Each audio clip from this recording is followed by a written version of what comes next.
Welcome to the Slop Farm. Enjoy the video. You start by signing into a Google account so extensions can run and you can access advanced features.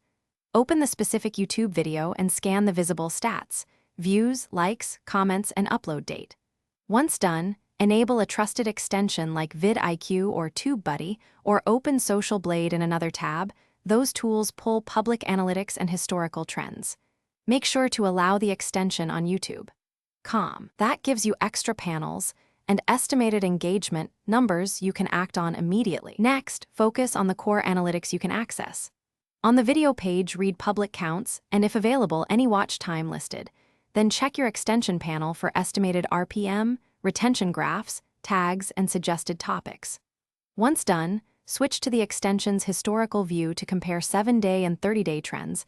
That shows velocity, growth spikes, and decay.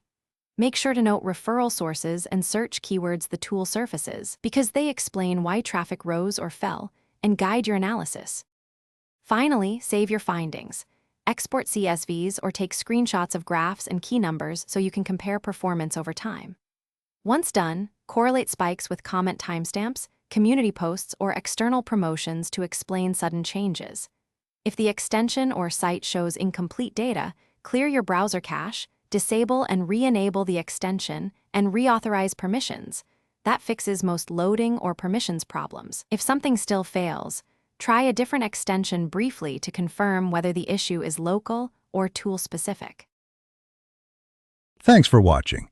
Consider subscribing if we helped you today.